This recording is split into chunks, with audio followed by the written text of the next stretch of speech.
Hi, good afternoon.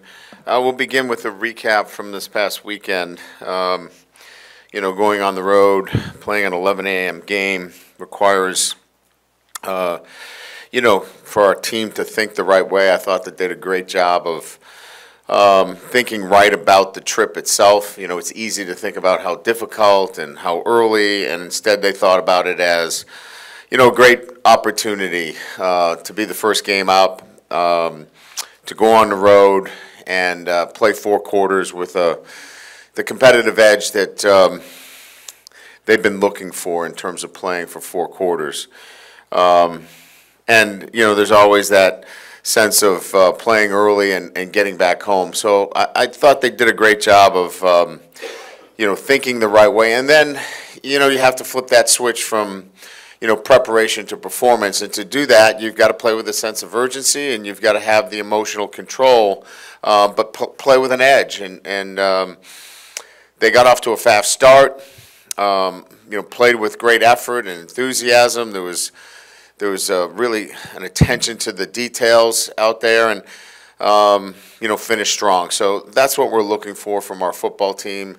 That's an identity that we want to create each and every week, and certainly one that we believe that we can be.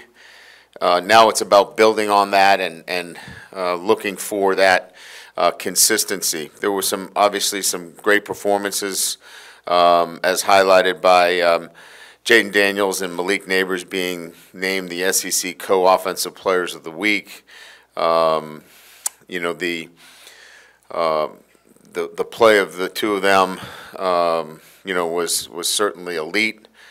Daniels, 425 yards of total offense. You know the numbers. But I think if you really look at it closely, some of the things that maybe don't get the attention was his presence in the pocket and how many times he got hit after delivering, a great throw. Sometimes we cut it off and see the ball in the air, but you don't see the play all the way through. And made some great throws under duress. Those are NFL throws. Some of the ones that he made, not backing down, staying in the pocket, knowing that he was going to get hit and still delivering the ball with great accuracy. And Neighbors, obviously, his ability to handle any coverage variations. And look, the things that sometimes don't get talked about, he maintains space on the field. He carves out an opportunity to catch the ball. Many times we see defenders squeeze out offensive players. Malik is strong and physical as well, and he can hold his line and give the quarterback an opportunity. So hats off to both of those guys. Great work, and look to do the same. I don't know that there's any reason why they can't continue to play at that level. Obviously, defensively holding Mississippi State to 7 total yards on their first 3 possessions. I thought defensively coming together, allowing just under 100 yards rushing in the SEC in terms of anything that you do is a job well done. 3rd down, we were really efficient. We got off the field. And again, harassed the quarterback. Got the quarterback down, had sacks, did the things that you need to do in the SEC. You've got to play that kind of defense. So all in all, a great performance on the road, and now something that we need to certainly build on moving forward. Get a chance now to play another SEC opponent in Arkansas. I think we all know about this game. It is a hard-fought, physical game. Each and every year, I think the last 3 years have been decided by a total of something like 9 points, I think. It's a rivalry trophy, battle for the boot, annual trophy between the two schools that started back in the mid-'90s. So I know our guys understand who they're playing and the tough games that we've had with them, including last year. So they'll be prepared for that. Now it's about preparing the right way again this week, and then, playing with that competitive edge. So looking forward to that. They've got some really good players. Sam Pittman does a great job. I have a ton of respect for Sam, and he'll have his team ready to play. Bouncing back after last week's loss, he'll have his team ready to go, and we'll have to respond in kind. KJ Jefferson, the quarterback, 3-year starter. I think we all know about his size and strength. He can run the football. Raheem Sanders, A.J. Green, 2 outstanding backs, Armstrong.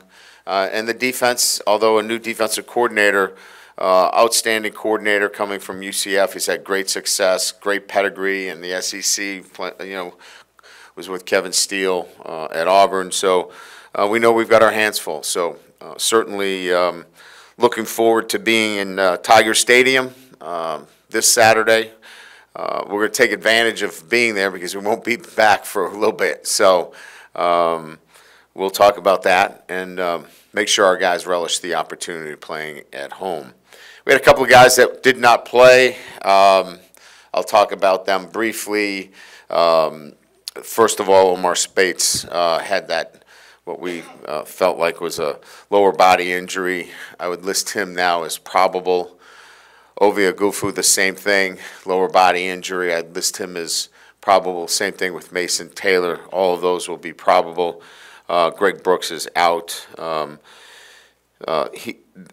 Again, I don't have a lot that I can report on Greg. It is a family matter, so I'm not going to speak on the family's behalf. If there's anything that I can get to you further after I speak with the family, we'll certainly give you information. But Greg is dealing with a medical emergency, and he will not be available. So with that, we'll open it up to questions.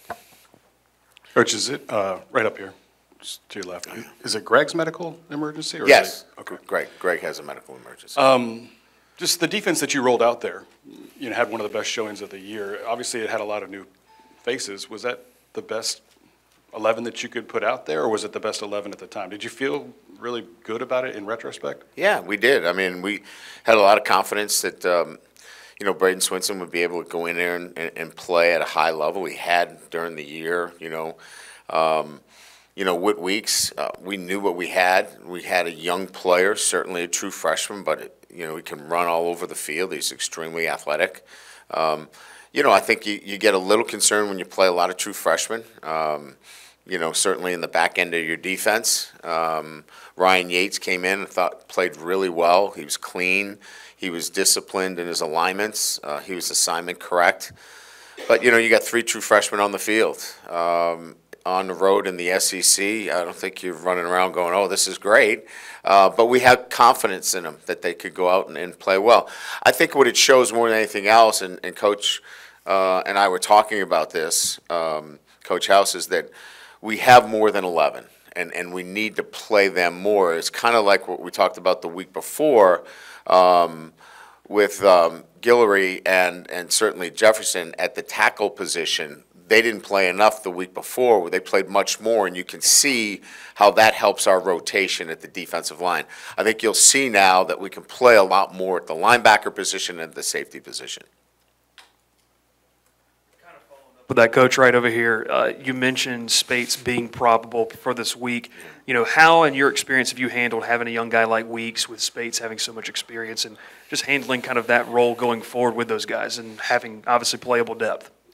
Yeah, it's a good question. I think the guy that's really settled this for us in terms of, whoever he's been with has been Greg Penn. Greg's been outstanding. He's a settling factor out there for us. He gets guys lined up. He communicates very well. And that's a guy that we want to keep on the field. So, we'll be moving guys around to complement that. And I think the best rotation keeps Greg on the field, and then we'll move guys in and out with him. In the middle here, Coach, do you ever think about over the last year and a half where you would be without Jaden Daniels? Yeah, he's been outstanding. Obviously, we've won a lot of football games, and certainly his ability to win the game with his feet, or in this instance, throwing the football and running the ball, you know, he was as good as anybody in the country, and we've seen a development now that we were in week 3. I think if you look at week 3 last year, and was it the week we threw for 85 yards? I think it was, and now he's throwing for, you know, 30 for 34. So we've seen incredible development at the position, and I think that that's what's more exciting than where would we be without Daniels. Is it's fun to watch the development of a quarterback in that respect. Coach Ray. Matthew Bruin with On3. Mason Smith now through 2 games. Just how have you seen him continue to get comfortable, and where do you think he's at?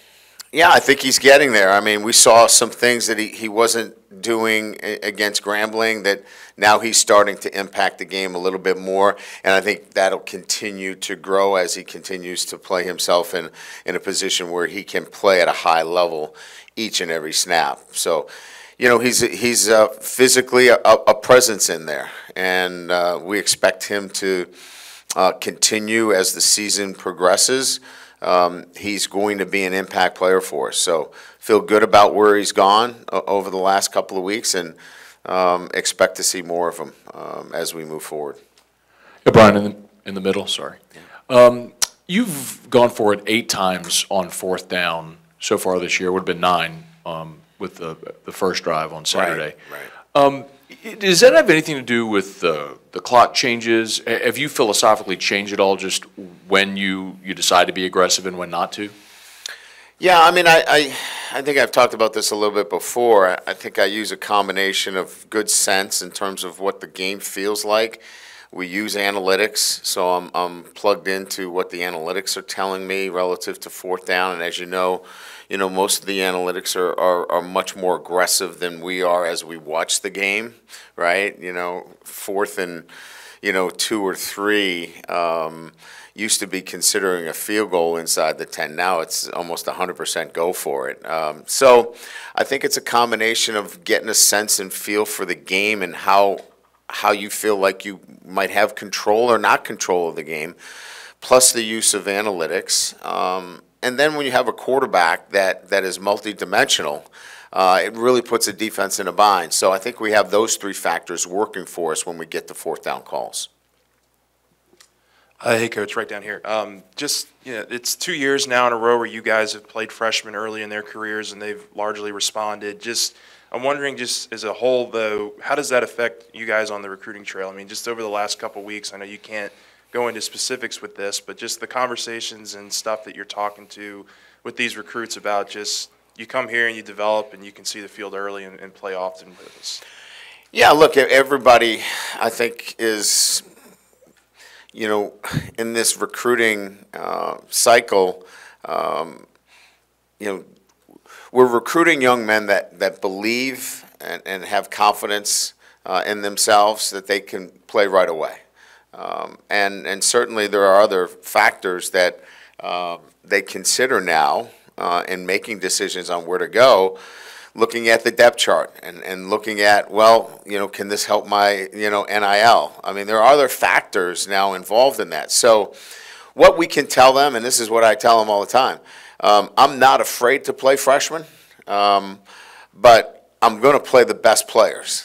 And if that is a freshman, I'm playing a freshman. If that's a graduate transfer, I'll play a graduate transfer. And I think our track record shows that the best players are going to play. And if you're a freshman and you can handle it mentally and physically, we'll put you on the field.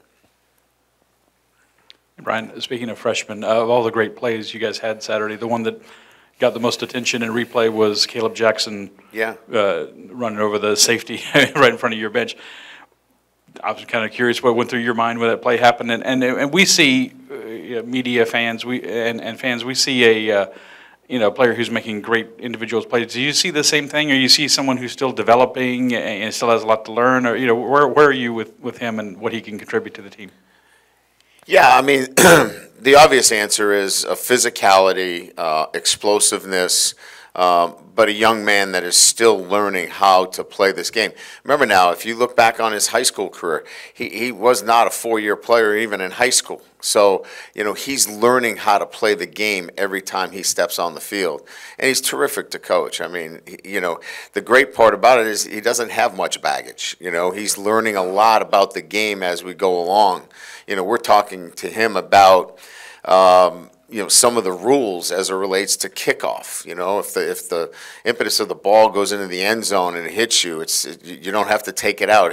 These are foreign things to him. So, just teaching him the game and him learning the game is kind of where we're at with him.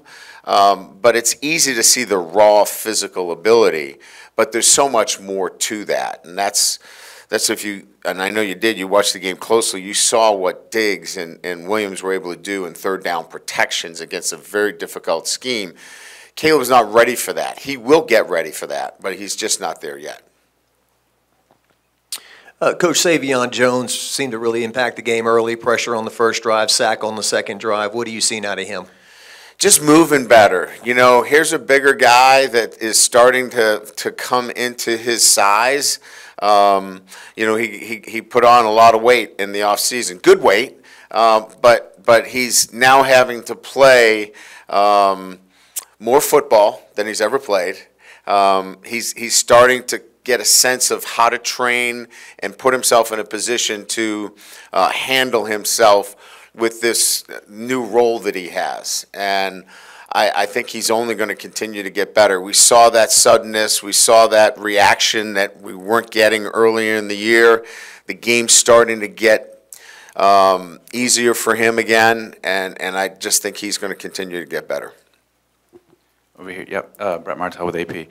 Do you have examples from throughout your coaching career of teams that maybe didn't do as well as expected right out of the gate, but turned out to be quite formidable, that have been instructive to you as you kind of try to figure out what are the remedies for not starting the way you want in a season?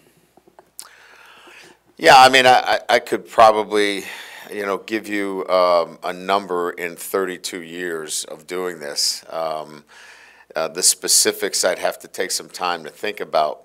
But I think that unless your team is ready-made, and I made it pretty clear with 14 transfers and the amount of freshmen that we were going to have to play, that's a red flag. I mean, if you're really looking at it carefully, that's going to require some tweaking. That's going to require for you to really understand that there's going to have to be some movement in terms of changing direction, with your team along the way. We were able to do that, I think, and I think we're finding the formula for this team.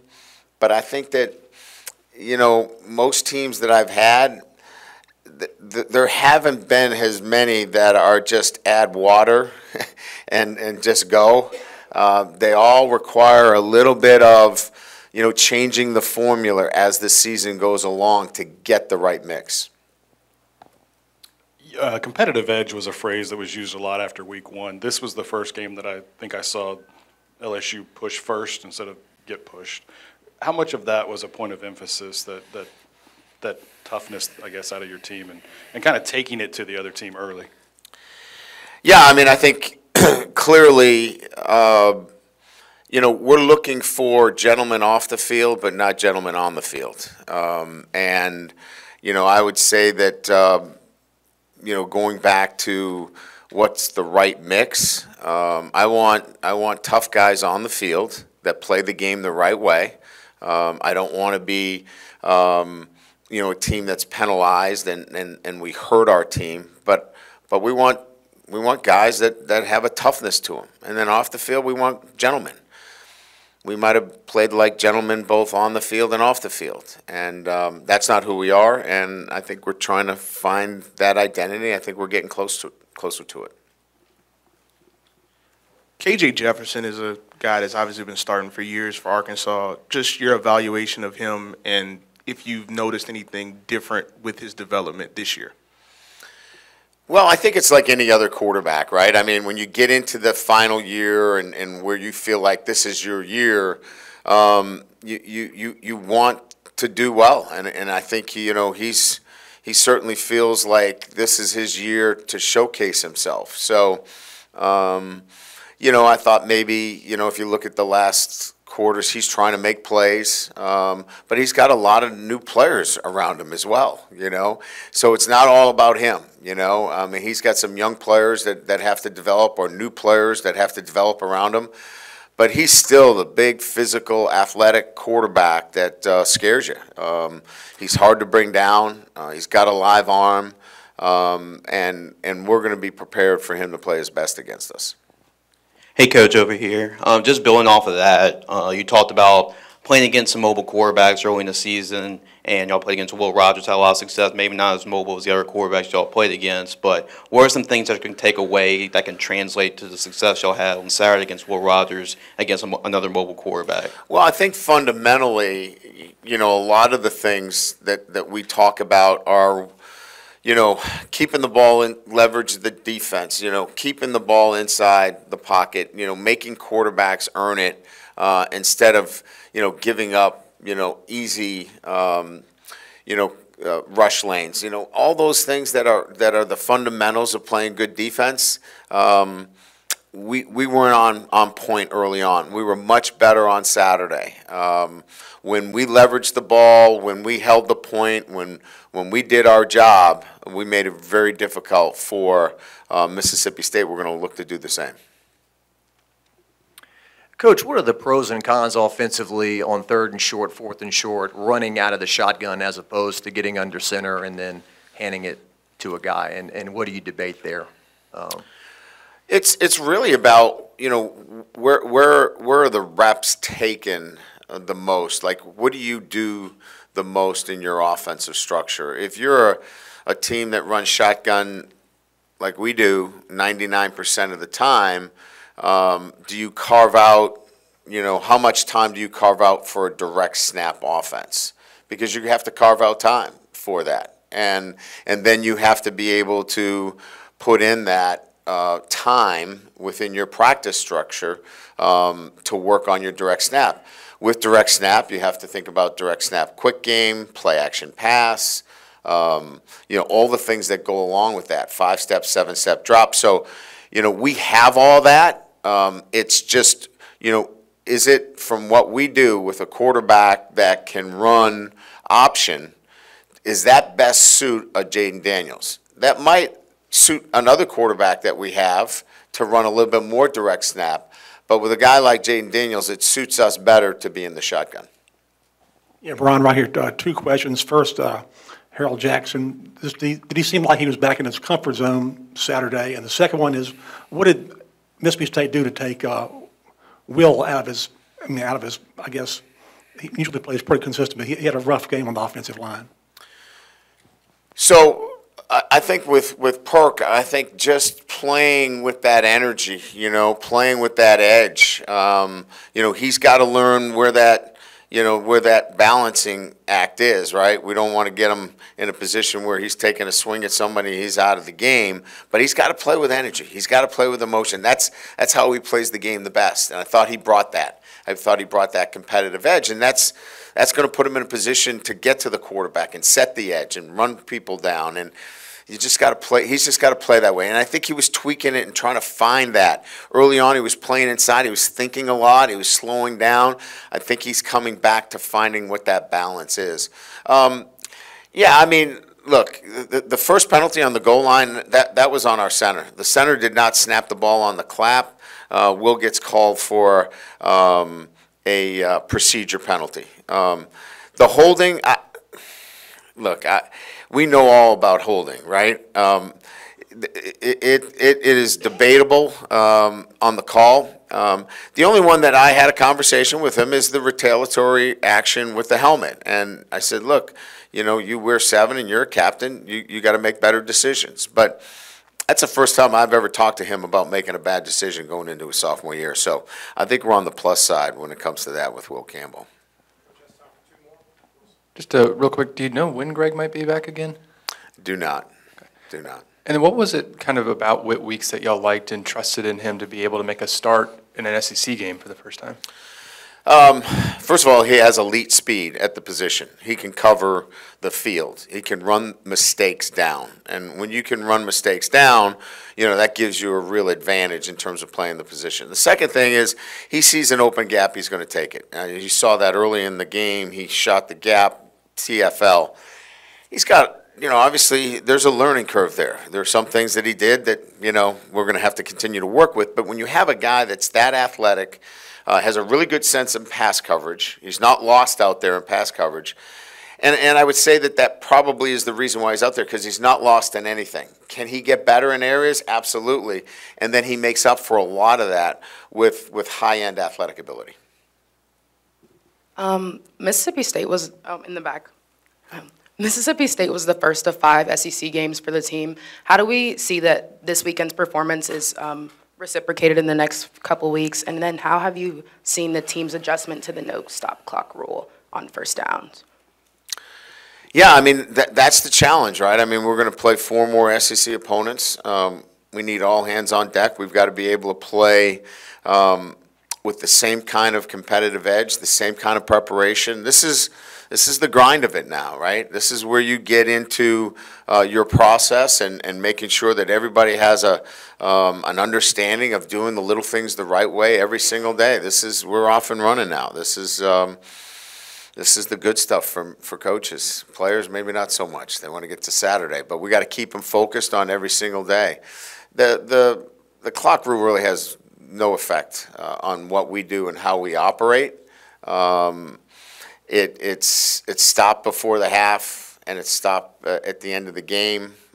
So if it didn't get stopped there, maybe there'd be some alterations and changes that you would make. But because it's stopped in those critical possessions, it really hasn't affected us at all.